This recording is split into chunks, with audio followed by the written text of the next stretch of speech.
two resolutions, vote not discussed, but not just discussed, but also deliberate and vote upon the resolutions. There are two resolutions on the agenda.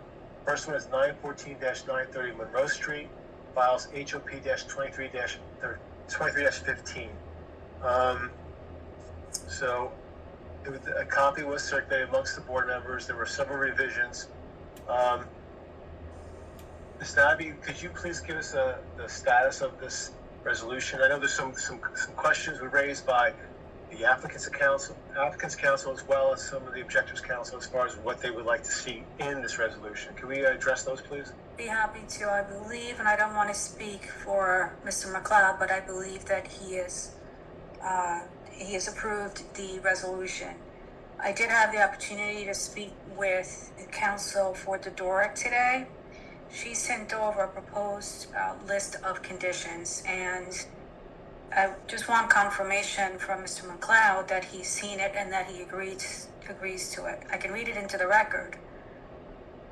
Yeah, Mr. McLeod, I saw an email from you. Why don't you go ahead and address those proposed conditions from applicants, from the objectives council, from the Doric, please. Mr. McLeod. Oh, what are you doing now? Come on.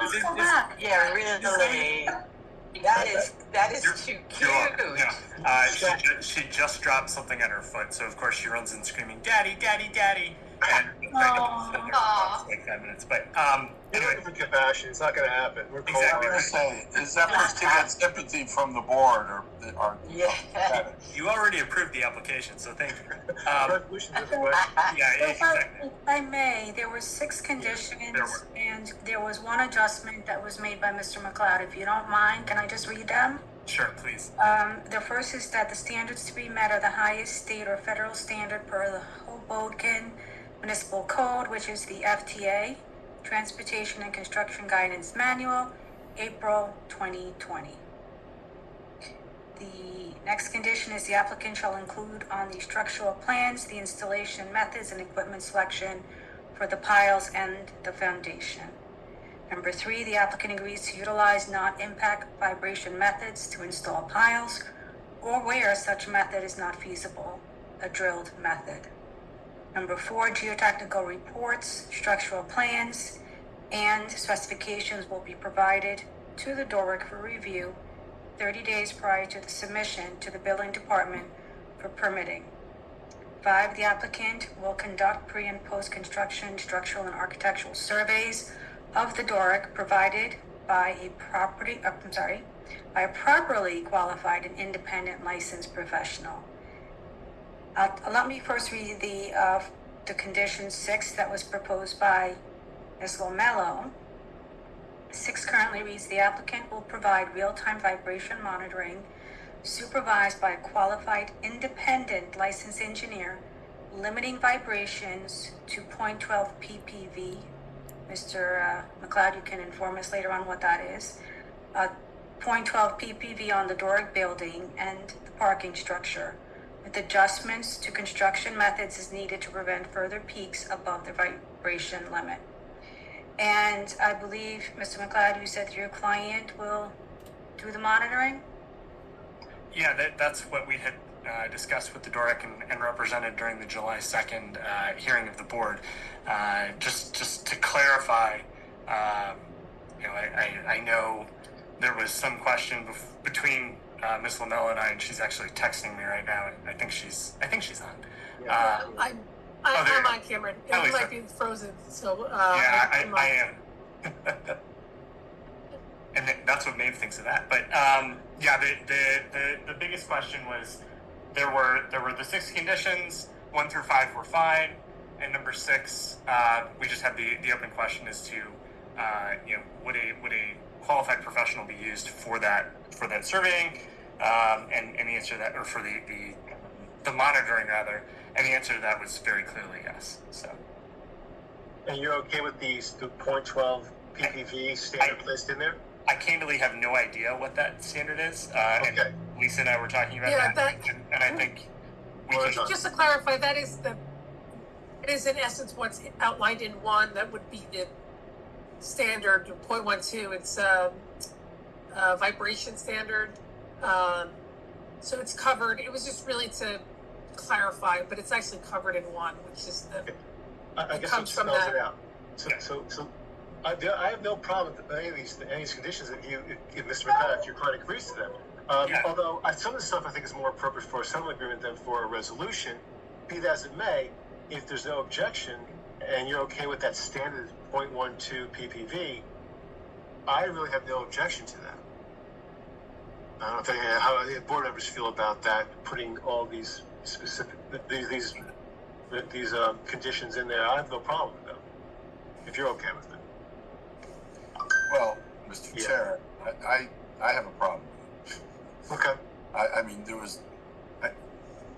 whether there was any testimony on any of these things, you know, the board's conditions, I certainly have no problem with Ms. Lamello and Mr. McLeod agreeing to whatever they want in a sidebar agreement that's legally enforceable, and they'll get what they'll get. I'm assuming there's agreement anyway. We're not asking you to don't rely on us and have no sidebar agreement. But you know, we didn't hear testimony and conclude that you know vibration piles and non-impact this and geotechnical reports go only to you and not to other.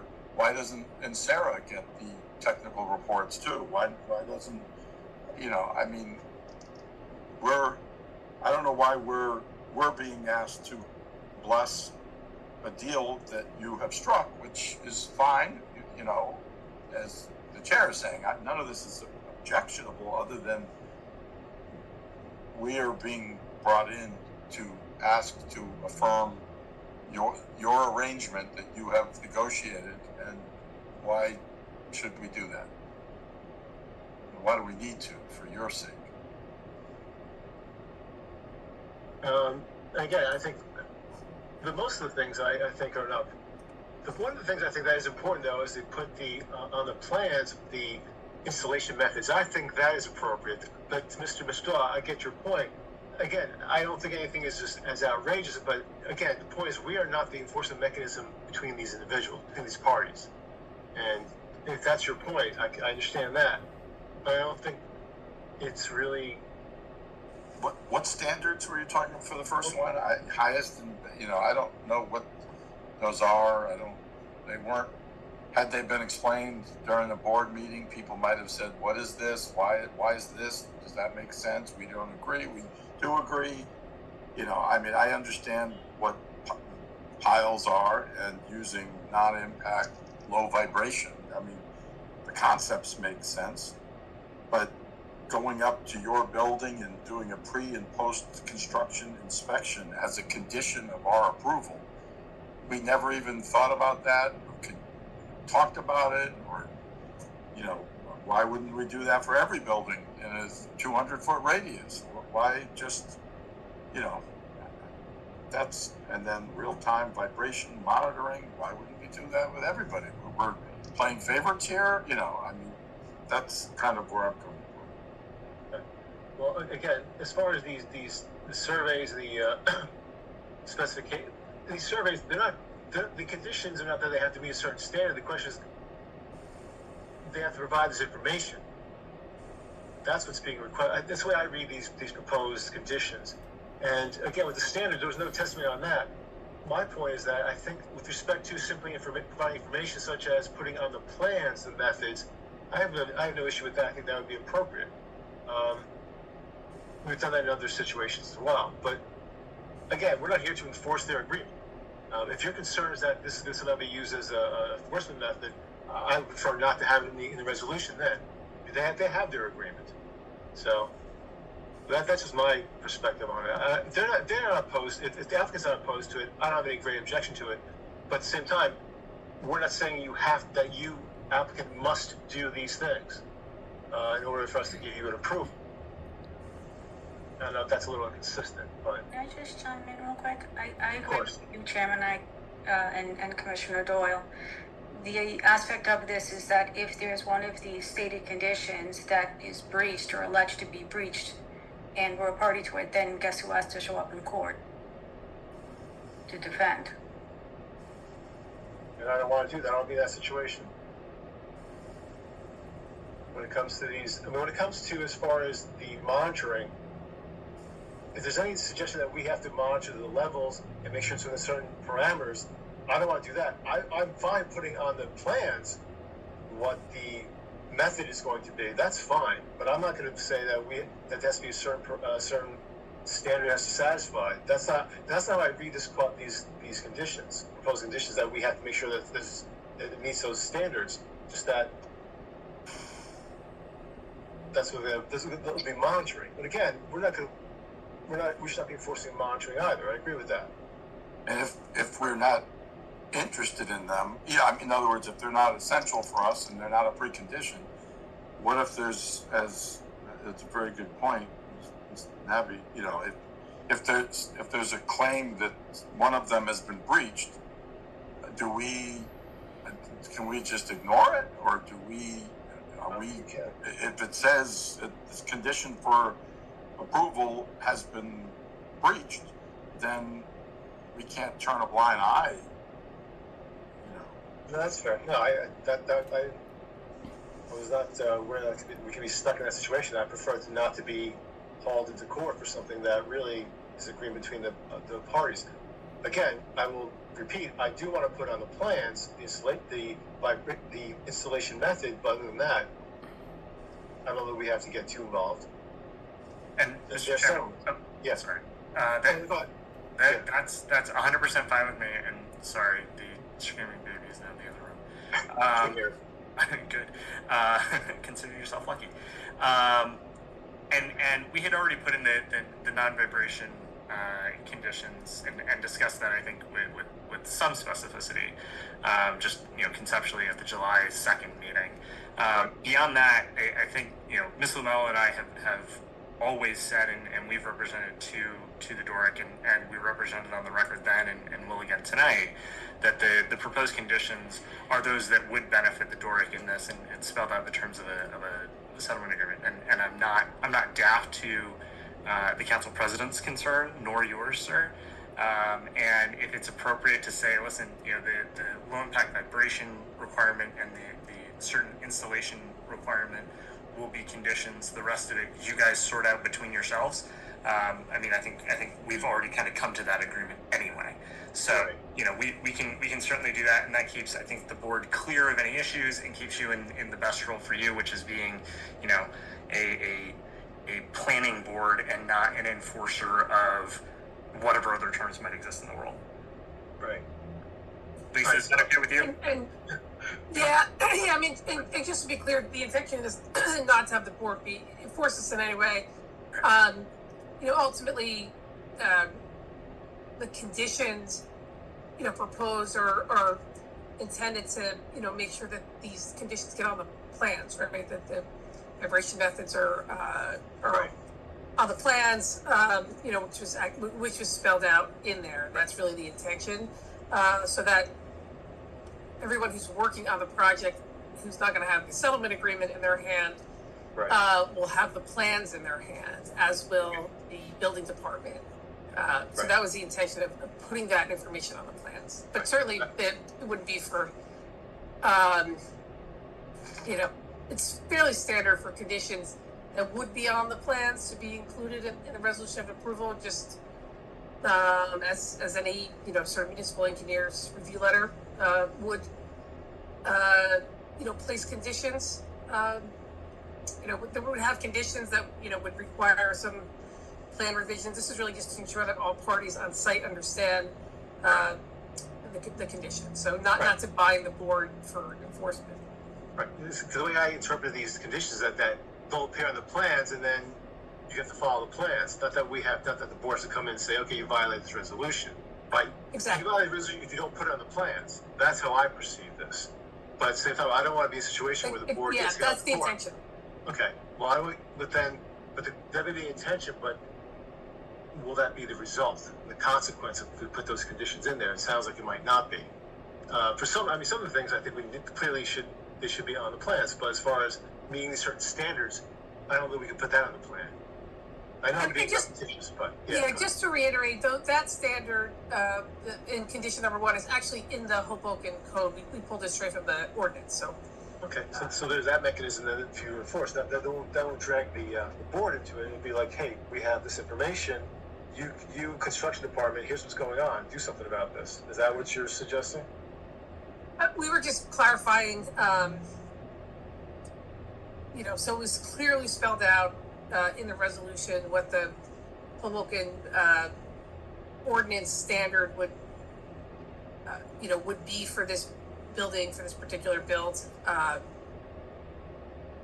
Hoboken's ordinance says, the most restrictive standard, and that standard proposed in condition 1 is the most restrictive standard available.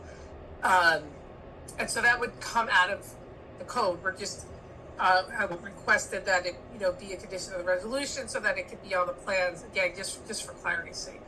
No, it's already there. It's already part of the construction process anyway because it's in the code, right? Yeah. Yeah, as is monitoring, pre and post construction monitoring is all things that would typically be done, certainly for adjacent buildings. And it's, Doric, because of its unique positioning, would then be, the plans would have Doric insured to be one of those buildings that are considered adjacent under the UCC because of its unique positioning. Right. Okay. All right. So, go ahead. Anybody else? I'm not sure where we stand. Right. I think if I may, Natalie, when we talked about 1 through 5, which you've recited, I think it's just 2 and 3 go into the resolution, and on we go. And those being the applicant shall include on the structural plans the installation method and equipment selection, and the applicant agrees to utilize non-impact vibrational methods. Right. I agree with that. I was going to say that because I think 1 is already implicit. I think it's in there already. Yeah. Right. Yeah. I agree. And so I took my notes. I said 2 and 3. I said okay. The other 3 I thought were more appropriate for settlement agreement enforcement, not really for this board. That's how I perceived it. Yeah. So one's already there. 2 and 3 are appropriate. 3, 4, 5, and 6, I think, are more between you two. When I say you two, I mean the applicant and the Doric. That's how I perceived it. Chair, just so that I'm correct, 2 and 3, you're okay? Yes. Okay. Yes. So we're adding 2 and 3. Yes.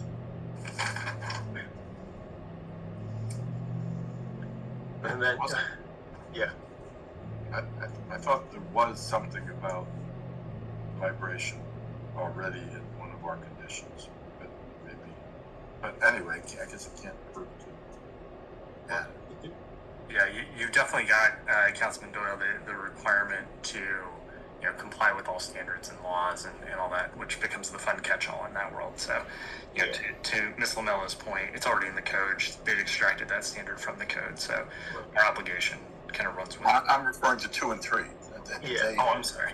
Because 1, yes, is in there. I mean, implicit as well as explicit. But the piles and the equipment methods, I haven't been afforded the opportunity to see the conditions, so I don't know other than what Nailima just read to us, which it sounds fine.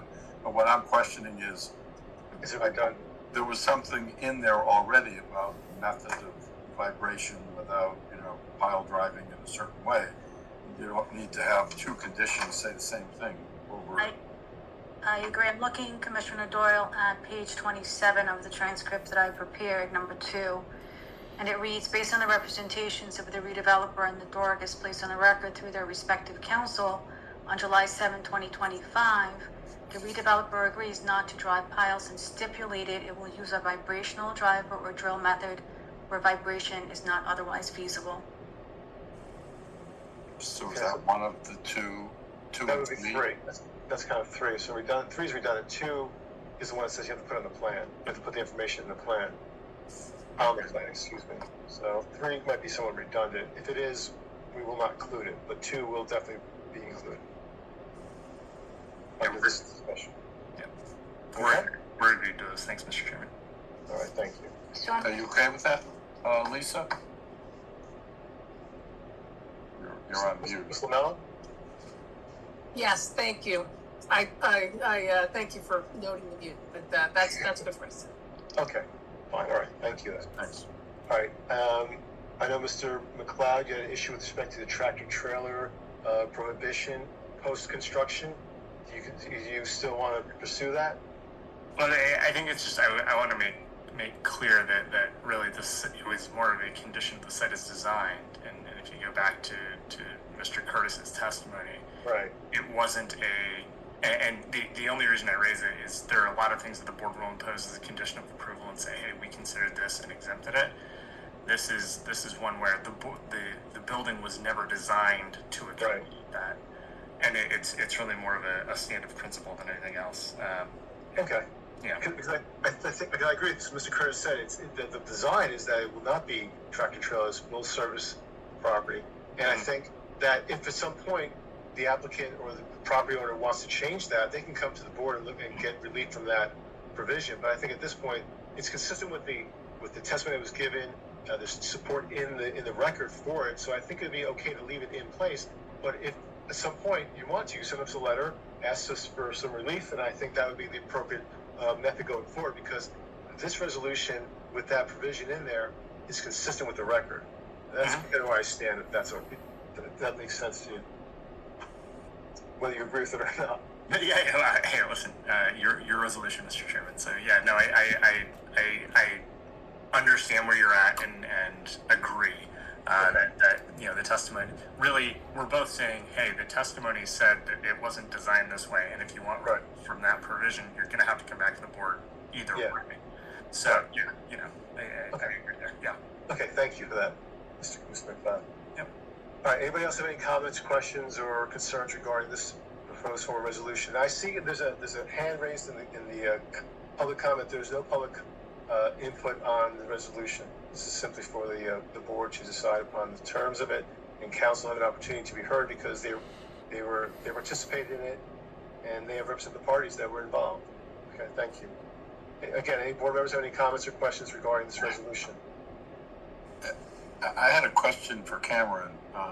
Yes, sir. Did you get did I ask that an email be forwarded to you? Possibly? Yes, I received it and replied. And if those haven't made their way to you, we can get those responses to you if you want. No. Did you reply or did you? I replied, and actually I thanked, and I'll leave it to Nandina as to whether I satisfied all of your questions, but I replied to each one and kind of gave out the factuals as to which those questions were intended to resolve, and I think those were all satisfied, and perhaps Nandina can Back you up. or at least inform you as to whether any of those made it into the final. Yeah, I mean, I'm assuming square footage numbers are not something that you would refute. You would either correct or not. Not in the least. Actually, I mean, I can run through them really quick. Well, I mean, some are more. I don't know that I really care about the ownership stuff. I was trying to figure out whether the demolition plan is something or not. That's your business. Yeah.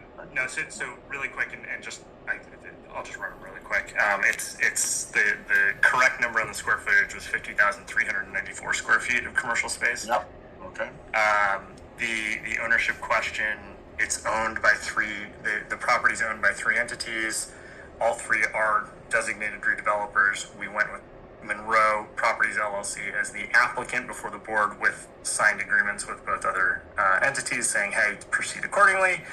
The demolition plan is sheets C1.1 and 1.2 of the civil set.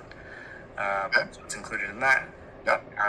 And then You can ignore 5. Yep. Yeah, I see you got that one. The truck circulation and resident circulation, and this was something that I remember Trevor having given some testimony on. There are 2 truck circulation sheets included as part of the civil set. All the trucks are pulling into the site head first, and then will back into their respective loading bays, and then pull out head first to avoid any kind of conflicts on Monroe. And then the specifics of which driveways residents enter through. There are really, I'll call them 4 points of access into the parking garage. One nearest the Vine, one between, really 2 between buildings 1 and 2, Yep. And then there is an access between 2 and 3, but into the garage in building 2. Okay. Then I think number 7. Sorry, just scrolling. You'd asked about whether things needed to be referred to as before going underground. My understanding is that those systems have to filter before discharging into the NHSA lines. They have to satisfy certain. Yep. It's like a tertiary treatment. Yeah. Or something. Exactly. Yeah. But okay, so going underground to me means into the below system. ground system.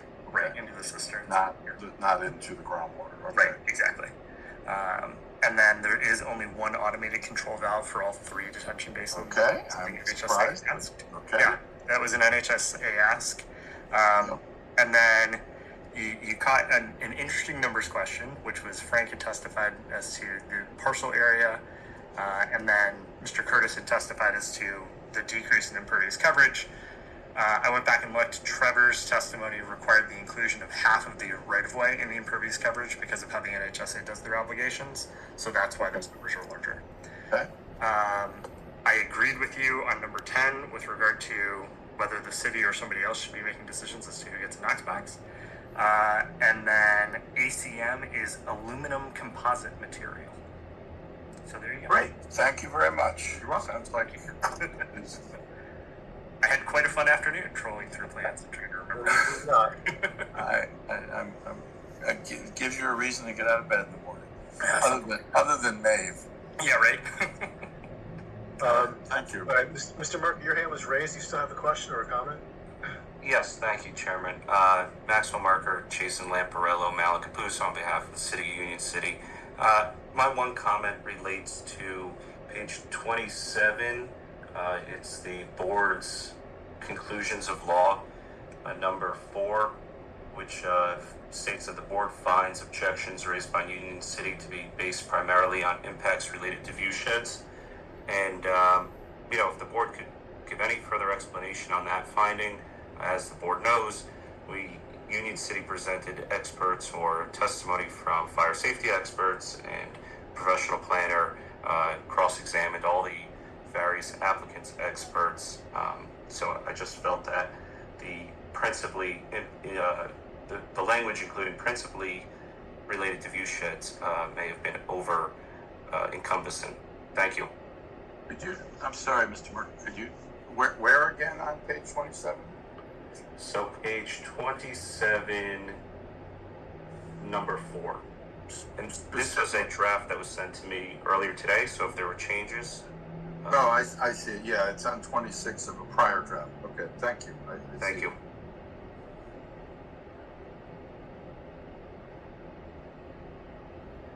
Can't seem to find it. You said page 27, number 4? It's page 26. It's under the testimony of Thomas Czerniecki,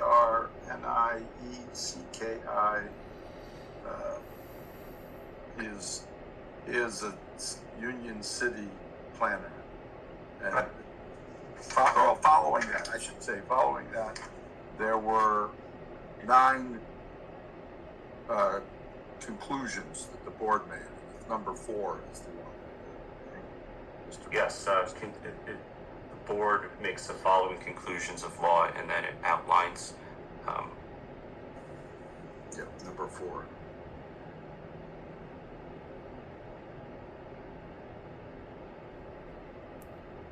Mr. Murphy, your point is that in addition to the impacts on the view shed, you also talked about fire safety, correct?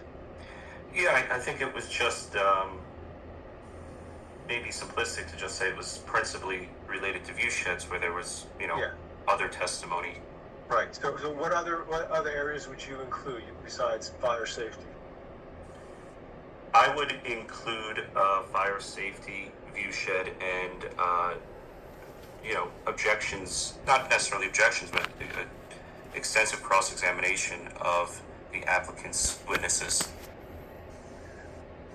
I think those are fair characterizations of the Union City's approach to objecting to this application. I'd be with including those 2 additional bases for objections: fire safety and cross-exam of the applicant's professional, excuse me. I have no problem with that. In number 4, are you saying? Number 4, yeah, Okay, you mean at the end of it, yeah. And our conclusion would be the same, but you would just bolster the resolution by just explaining further the bases for each of these objections. I think that's appropriate. I don't have a problem with that. Thank you, Mr. Chairman. Okay, I'd see how the rest of the board feels about it, but I'm okay with it. I think it's simply factual. Doesn't change the consequence. Does any board members have any objections to including those 2 additional grounds? No. Okay. Does anybody have an objection to it? And on the board, I mean. If so, speak now. Chair, Okay. I'll take, before I revise the resolution, I'd just like to put a sentence or 2 together Yes. and send it over to Mr. Merker for his review and of course to the board as well. Of course. Thank you. All right. So, yeah, of course, Mr. Burke. Anybody else on the board have any comments or questions regarding the application, the resolution?